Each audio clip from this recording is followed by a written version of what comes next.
En el nombre del Padre, y del Hijo, y del Espíritu Santo. Amén. Tomad, Señor, y recibid toda mi libertad, mi memoria, mi entendimiento y toda mi voluntad.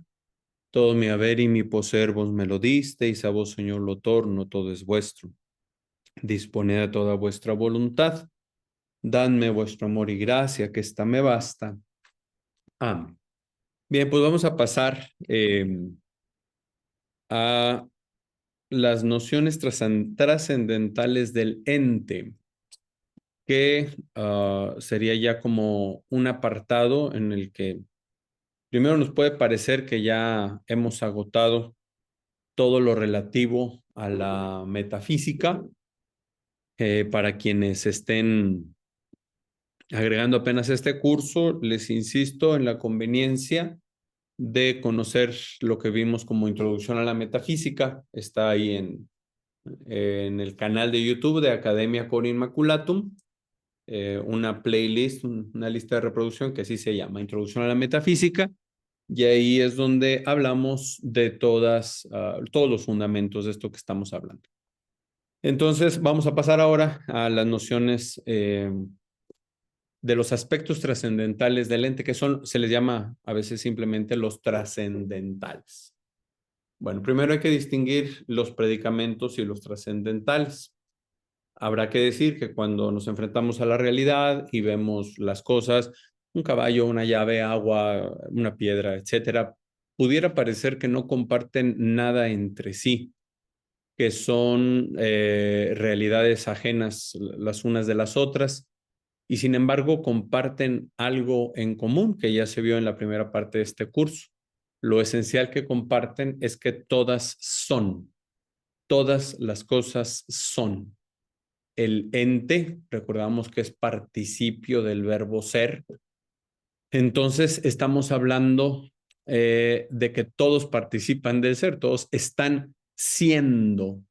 Entonces, ente se le llama a una cosa en particular que participa del ser, que está siendo, y entonces la entidad es algo que todos captamos. O sea, el que una cosa sea, el que algo es algo que todos captamos de una manera más o menos espontánea. Entonces decía Santo Tomás de Aquino, voy a leer textualmente un párrafo de él. Lo primero, que concibe el entendimiento como lo más conocido y en lo que resuelven todos los demás conceptos, es el ente, en esta cualidad de que algo es, bueno, y todas las cosas son, si no, no estarían en la existencia. Y entonces todo lo demás que podamos afirmar respecto a una cosa se engarza en el hecho de que esa cosa es. Sigue diciendo Santo Tomás, pero es necesario que todos los demás conceptos del entendimiento se tomen por adición al ente. Entonces, primero algo es y luego cualquier otra cosa que podamos decir. Entonces, esta noción del ser, cuando yo conozco algo, esta cosa, por ejemplo, cuando yo conozco esta cosa, es lo primero que mi inteligencia capta. Ya luego es un celular, es color negro, es de determinado tamaño, es todo lo demás. Porque si algo no fuera, no es, no tiene existencia, y entonces la inteligencia no puede captarlo. Y entonces esta entidad o esta capacidad de que algo sea no es algo que elaboramos como un concepto de suyo desarrollado, y sin embargo es algo que inteligimos. Entonces, hay determinados tipos de ente, hay principios constitutivos, hay causas de nuevos entes, como los papás son causa de los hijos, o hay efectos de entes anteriores, como los hijos son efecto de los padres. Entonces, todo esto viene como algo que se intelige después de esta noción primaria de las cosas que son. Bueno, hablando o seguimos hablando pues de estas nociones trascendentales y los predicamentos. Fuera del ente, o sea, si algo no fuera, si algo no estuviese participando del ser, pues no sería. Por eso fuera del ente solo hay lugar para la nada. Al ser se le debe agregar algo: ser caballo, ser auto, ser alto, ser flaco, ser moreno, ser rubio, etcétera. Entonces, debemos de ir haciendo explícitas las características y propiedades de aquello que participa del ser.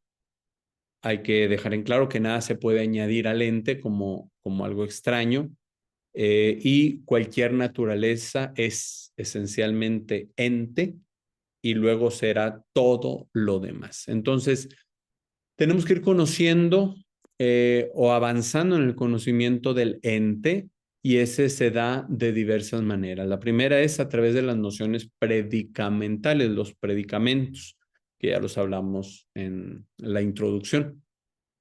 Son los predicamentos los que expresan un modo particular de ser. Si es en sí mismo, como la sustancia, si es en otro, como los accidentes, si es grande, si es pequeño. La sustancia como tal no añade nada al ser, sino que expresa un modo particular de ser. Quiero decir, la sustancia de esto no es la sustancia de esto, pero esta sustancia y esta sustancia son diferentes, aunque en ambos casos podamos hablar de que existe una sustancia, aquello que le compete existir en sí, o una esencia, aquello que hace que una cosa sea lo que es y en la cual no puede ser lo que es. La sustancia, sin embargo, no añade al ser, sino expresa su modo particular de ser. Cuando hablamos de sustancia, accidente, cualidad, cantidad, etcétera, estamos hablando de predicamentos o categorías, que son las nociones supremas en las que está dividida la realidad. Los conceptos trascendentales designan aspectos que pertenecen al ente en cuanto tal. Entonces, los predicamentos son diferentes de este ente a este ente a este ente. Son diferentes los predicamentos que mencionamos. Sin embargo, los trascendentales, en cuanto forman parte del ser en cuanto a ser o el ente en cuanto a ente, eh, son comunes a todos los entes, aunque al final del tema de hoy hablaremos de la analogía, que es algo que también mencionamos en el curso pasado. Bueno, entonces conviene, los trascendentales convienen a todas las cosas, no solo a la sustancia, no solo a los accidentes, no solo a determinada cualidad. Entonces hablamos de bondad, belleza, unidad, que son tan universales como la noción misma del ente. Entonces, los trascendentales se les llaman así porque trascienden incluso a los predicamentos, ¿no? Como decíamos, no sé, algo es grande, es pequeño, pero tanto lo que es grande como es pequeño poseen, digamos así, los trascendentales, uno, bueno, bello, verdadero, algo y cosa, que ya los trataremos un poquito de manera superficial y en las siguientes clases profundizaremos en estos trascendentales, ¿no? Muy bien, entonces, estas nociones trascendentales, ¿qué son? ¿Cuáles son? ¿Qué se puede predicar del ente en cuanto a ente? Bueno, primero, el ente considerado a sí mismo lo vamos a ver primero en un sentido positivo y en un sentido negativo, o sea, algo que se tiene y algo de lo que es privado. Cualquier ente es cosa y es uno. Son los primeros dos trascendentales. Cosa y uno. Bien. Entonces, el ente considerado en sí mismo, primero en un sentido o en un modo positivo, hablamos de que a todo lo que existe le conviene tener una esencia por la que es o de un modo o de otro. El ente abstracto no se da, siempre los entes son concretos. Paréntesis. Cuando ha habido confusión respecto a la metafísica en relación a aquellas cosas que forman parte más bien de la nueva era, se usa el término ente en esta falsa metafísica como para referirse a los espíritus que andan por ahí, sean humanos o demoníacos, ¿no? Bueno, esto no es un uso adecuado de la noción de ente, adecuado con la realidad y adecuado con la tradición católica, definitivamente no. Entonces, al hablar de ente, hablamos de todo aquello que existe, pero existe de un modo concreto, como acabamos de decir. Entonces, que nos quede claro, ¿verdad? No estamos hablando de ente como de algo oculto, digno de sospecha, de miedo. No, no, no, no. Estamos hablando de todo lo que es. Entonces, el ente no existe en abstracto. Como el ente es, el ente es siempre existe de forma concreta. El ente tiene un modo determinado de ser y significa con el término res. Res en latín, que se traduciría como cosa. La noción de res está relacionada con la realidad también. De ahí viene la palabra realidad, del latín res. También el ente y res no es lo mismo. El ente es lo que es y res nos referimos a la cosa, que sería como la cuididad, otra palabra en latín, cuididad o esencia del ente. Lo profundizaremos un poco más adelante para que no nos metamos en conflicto. Simplemente hablamos de la res, el ente como cosa. Es el primero de los trascendentales concretos que estamos mencionando. Pero entender que ente y res no es lo mismo. Esto estamos hablando de un modo positivo del ente considerado en sí mismo. Ahora de un modo negativo es rechazando la división interior de la cosa. A todo ente corresponde la unidad. La unidad es otro trascendental. Entonces, hablar de unidad, hablamos de un rechazo a la división interior. Entonces, cualquier cosa es unum, en latín, unum, con M al final, es decir, uno. Y si pierde la unidad, deja de ser ese ente. No sé, vamos a pensar en qué. No sé, otra vez este aparato, ¿no? Si este aparato pierde la unidad, se me cae, se rompe en 1000 pedazos, deja de ser un celular. Ahora serán restos, ahora será desperdicios, a lo mejor alguna pieza se puede rescatar, pero la unidad también hace que este ente siga siendo lo que es. Y si se pierde la unidad, ahora serán otros entes, ¿no? Perdiendo la unidad, se va a disgregar en los elementos, por lo menos dos mínimo, y entonces esas dos cosas ya no son lo que son. Alguno de ustedes preguntaba si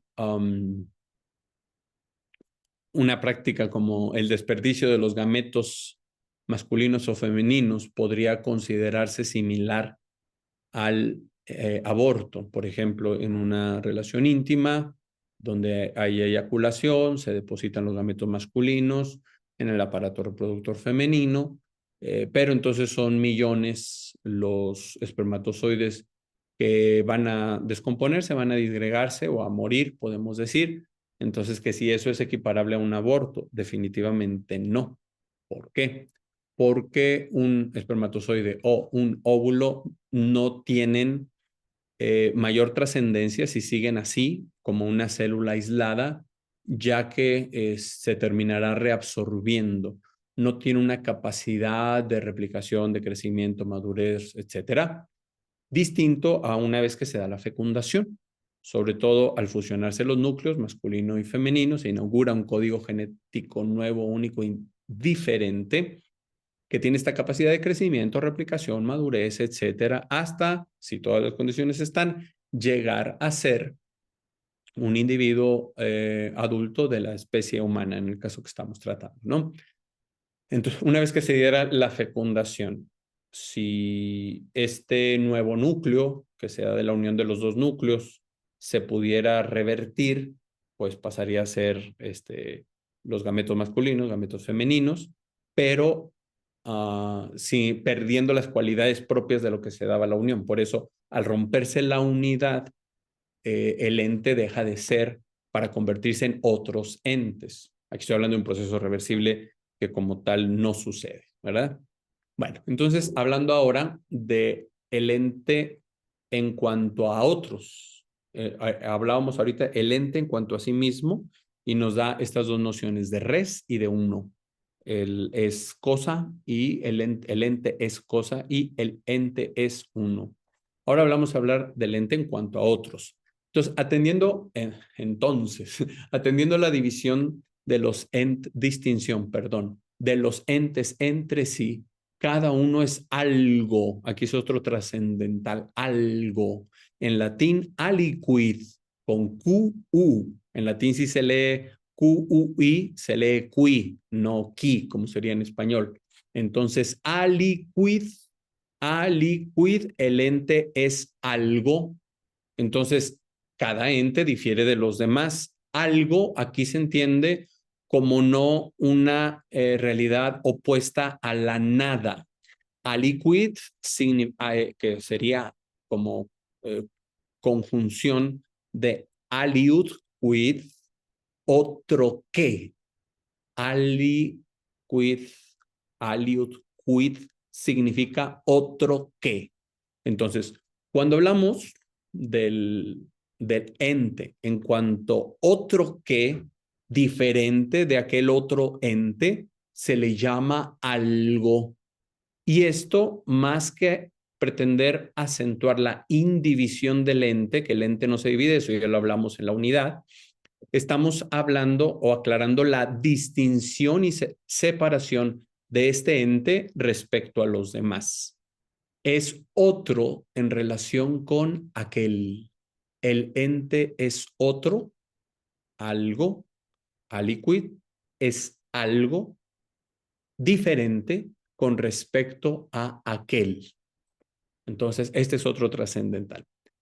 También la conveniencia de un ente con relación a algo que lo puede abarcar en cuanto tal, que es el alma intelectiva, o sea, el alma humana racional de naturaleza espiritual, que tiene sus facultades superiores, inteligencia y voluntad, las cuales de alguna manera pueden abarcar todas las cosas, la universalidad de las cosas. Entonces, en cuanto a que el alma humana puede, por la inteligencia y voluntad, dirigirse, vamos a decir, hacia el ente, vamos a decir que el ente puede ser verum, con M al final, bonum, con M al final, pulcrum, entonces es verdadero, bueno, bello. Otros tres trascendentales. Verdadero, bueno, bello. En cuanto que el ente es conveniente al intelecto, a la inteligencia, se puede inteligir, se puede conocer, decimos que el ente es verdadero. Otro trascendental, verdadero. En cuanto a la voluntad, el ente es amable y apetecible. Amable en su significado más llano y original sería amable que se puede amar, ¿no? Entonces, el ente, en cuanto que se puede amar y en cuanto se puede apetecer, le llamamos bueno. Le llamamos bueno, porque bueno, también entendemos que la voluntad como tal está hecha para el bien. A la voluntad le apetece el bien. Entonces, en cuanto que el ente se puede amar y se puede apetecer, le llamamos bueno. Y en la conjunción de inteligencia y de voluntad, se da este conocer con apetito, vamos a llamarle, y produce una experiencia de agrado. Entonces el ente, en cuanto que agrada al ser contemplado, le decimos bello. Otro trascendental, el ente es bello. Espero vayamos así más o menos entendiendo un poquito, ¿no?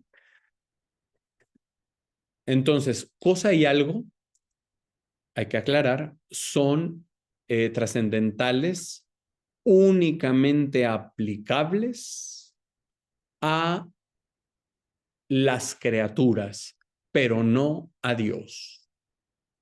Cuando decimos cosa y cuando decimos algo, estos trascendentales no son aplicables a Dios, sino solo a las criaturas. En cambio, uno bueno, bello y verdadero sí son aplicables a Dios, que no es ente, sino es el ser subsistente, el que le da sustento a todo lo que es. Entonces, en consecuencia, a todos los entes, no es correcto decir que Dios es un ente más, pero es el sustento de los entes, es el ser en sí mismo. Y entonces uno bueno, bello y verdadero se pueden decir de Dios también, pero algo y cosa no se pueden decir de Dios. cosa no expresa una propiedad del ente en cuanto tal, sino en atención al constitutivo de la esencia. Dios como ser subsistente no ha recibido ninguna esencia. De hecho, en Dios su esencia es la existencia. Entonces decíamos que la noción de res en latín está relacionada con la noción de realidad. Pero esta realidad es una noción abstracta, no es que tenga subsistencia en sí mismo. Entonces también se dice de algo que no es un ente, se dice real de algo que no es un ente de razón o de algo que no es aparente. Entonces, la noción cosa incluso es más propiamente aplicada a una sustancia inanimada y no tanto a una persona. Ontológicamente, sí podemos decir que una persona es cosa, pero ya en el uso común, decirle a alguien cosa como que nos choca de alguna manera, ¿verdad? Porque a la persona humana, vamos a decir, o angélica, no le es tan aplicable, aunque también metafísicamente, ontológicamente. Bien. Aliquid podría aplicarse en cierto sentido a Dios. Insistimos que Aliquid es otro y se puede entender como totalmente otro. Dios es el totalmente otro, pero a Dios no lo podemos encasillar como si fuera algo relativo. O sea, Dios es un ser absoluto y si yo hablara de Dios como algo, lo que es otro, lo estoy poniendo necesariamente en relación con algo.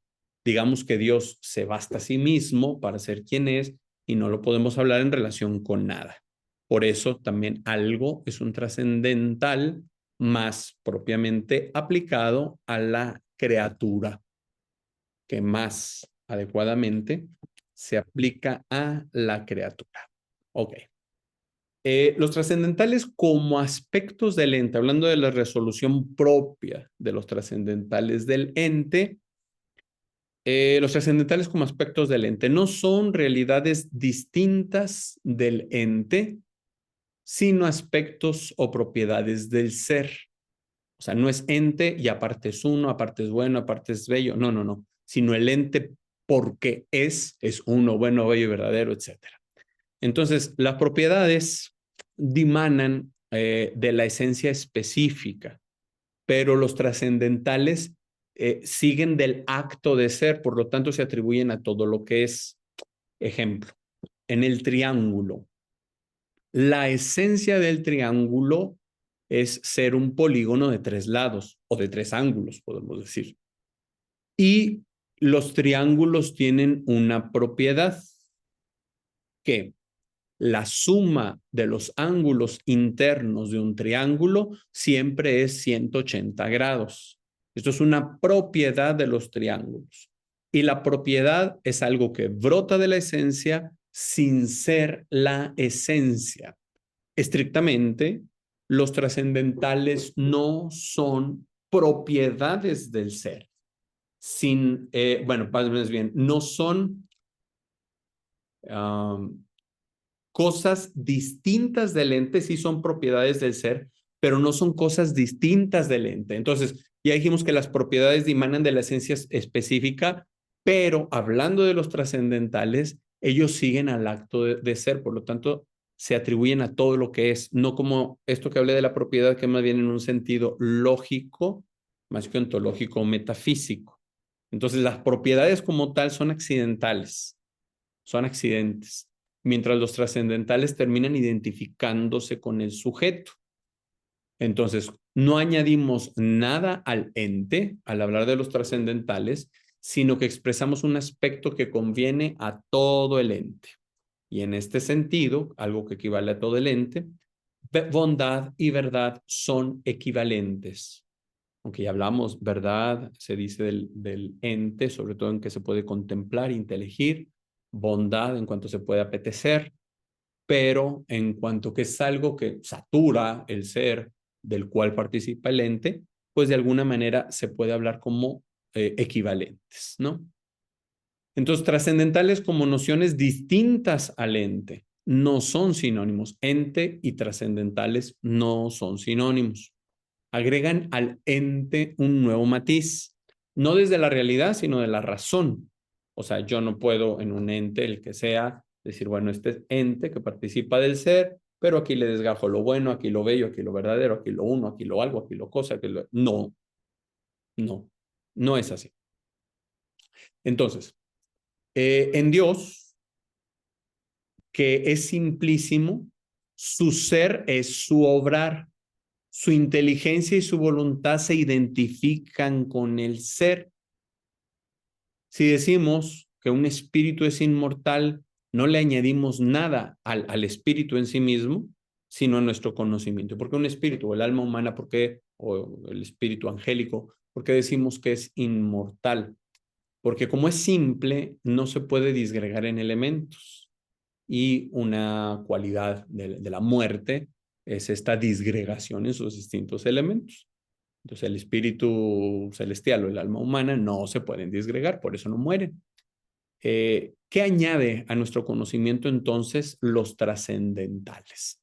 ¿Qué nos dan a este conocimiento? Entonces, no es algo, no añade algo en la realidad, sino en nuestra razón en cuanto al conocimiento del ente. Unum y aliquid, uno y algo o cosa, añade a la noción del ente una negación. ¿Qué se niega? La división, el uno, habla de la integridad, y el algo habla de que es diferente a este otro algo. Por eso niega la confusión. Hay una negación, no se confunde, no se divide. Bien. Entonces, no, verdad, bondad y belleza nos da una relación de razón. Bien, verdad, bondad y belleza nos dan una relación de razón, ya lo hablamos un poco. No se ordena el ente a la inteligencia y a la voluntad, sino al contrario. La inteligencia y la voluntad se ordenan al ente. Entonces, pero al mismo tiempo, entonces, en cuanto yo lo puedo conocer, yo lo puedo apetecer, el ente es verdadero, el ente es bueno. Pero no es bueno y no es verdadero porque yo lo pueda conocer y porque yo lo pueda apetecer, sino por el hecho de ser. Y esta cualidad de ser verdadero y de ser bueno, luego mi alma en su inteligencia y su voluntad se dirigirá hacia ello. Res alude al ente creado en cuanto que tiene una esencia, en cuanto que tiene una esencia. Y la última parte de este capítulo, que por lo que vemos ha resultado bastante breve, es la analogía del ente, hay quien lo menciona como analogía del ser. Eh, Cuando hablamos un término análogo, estamos hablando un término en parte igual y en parte diferente. Entonces, el diamante es fuerte y un palillo de dientes es fuerte, ¿sí? Podemos hablar de fortaleza. Uno y otro participan de la fortaleza, que es esta como resistencia a romperse, vamos a decir, pero lo participan de un modo diferente. Entonces, el diamante tendría una fortaleza más perfecta y el palillo de dientes tendría una fortaleza más imperfecta, ¿no? Hablando de los trascendentales en cuanto tal, ya cuando lo profundicemos es una cosa muy interesante, pero hablando particularmente de la belleza. La belleza tiene que ver con la proporción, la relación, la claridad que el ente tiene. Todos los entes participan de los trascendentales. Uno, bueno, bello, verdadero, algo, cosa, es algo de todos los entes. Entonces, para meter un poquito de conflicto, el demonio es, ajá, es un ente, sí, participa del ser, sí. Entonces, ¿el demonio es bueno? Ontológicamente, sí, ontológicamente. Por su ser metafísico es bueno en cuanto participa del ser. No estamos hablando de una bondad moral que clarísimamente no la tiene. Estamos hablando de una bondad metafísica, son diferentes. Hablando de la belleza, ahora sí que se me chispoteó. Hablando de la belleza, ¿una cucaracha es bella? Sí. Menos bella que un conejito y menos bella que una obra de arte, vamos a decir el Moisés de Miguel Ángel. Sí, es menos bello. ¿Sigue siendo bello? Sí, en cuanto participa del ser, en cuanto se puede contemplar, en cuanto apetece, en cuanto tiene proporción, claridad, simetría, etcétera. Sí, es bello, es bella una cucaracha, pero obviamente lo es menos. Entonces, esta, digámoslo así, intensidad de belleza, aunque lo propio no es decir intensidad, sino perfección de la belleza, mayor o menor, nos estaría revelando la analogía del ser. Y pues ya, con esto terminamos el capítulo de hoy. Fue como muy específico y concreto y simple, ¿no? Si alguien no ha estudiado la introducción a la metafísica, le va a costar mucho más acercarse a lo que estamos estudiando ahora. Así es que les insisto, vean el curso, el anterior, el que está ahí en la academia. Véanlo todo, estudienlo, aunque se retrasaran en estas sesiones. O luego ya cuando vayan publicando estas sesiones, habiendo estudiado a profundidad la introducción, vayan estudiando a profundidad esto que estamos viendo ahora, ¿verdad? Para tener un mayor provecho. Para la próxima semana vamos a ver los trascendentales de unidad y de verdad. Vamos a ver los trascendentales de verdad y de unidad. Sí, Elizabeth. Padre, buenos días. Yo Bendiga. solamente, si me pudiera aclarar, la participación que el demonio tiene ontológicamente en el ser de Dios. Entiendo, sí, como el ejemplo de la cucaracha, pero en mi cabeza el concepto que yo tenía era que el demonio es totalmente opuesto, que ni siquiera participaba o No, el participa demonio como no es creación. Perdón. opuesto. El demonio no es ni puede ser opuesto a Dios porque eso sería una postura filosófica, herética, que se llama Ave María. maniqueísmo. Como Maniqueísmo. maniqueísmo. Sí, para el maniqueísmo, en la realidad existen dos principios, uno bueno y uno malo. Ah, Entonces, como si sí. fuera un Dios bueno y un Dios malo. Esto a veces se representa, a lo mejor de forma bien intencionada, pero muy absurda. Por ejemplo, que Dios y el demonio jugando a las vencidas, ¿no? A ver quién gana para Ujú. allá, para acá. Sí, eso No, no. el Sí. demonio, originalmente creado como ángel, igual que todos los demás ángeles, Ajá. es criatura de Dios. Y en cuanto Mm, a criatura, su ser se sustenta en Dios igual que todas las demás criaturas. ok. Y entonces, porque si, de todo lo que existe, si Dios dejase de existir, todo lo demás dejaría de existir, porque Dios es como el sustento donde todo lo demás se engrana, se vincula para tener existencia. Si Dios dejara de existir, todo dejaría de existir. Entonces, todo lo que existe, todas las criaturas, todo lo creado, existe o puede subsistir, o sea, seguir existiendo porque existe Dios. En este Ok. sentido, la existencia del demonio actualmente el demonio existe, sí, el que él siga existiendo se lo debe a Dios.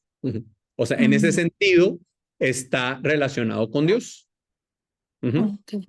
porque no es lo opuesto, es criatura, Es criatura. es criatura. Gracias, Padre.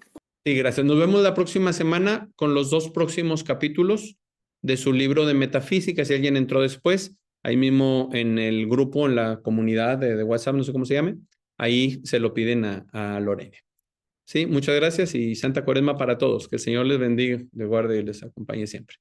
Seguimos en contacto. Gracias.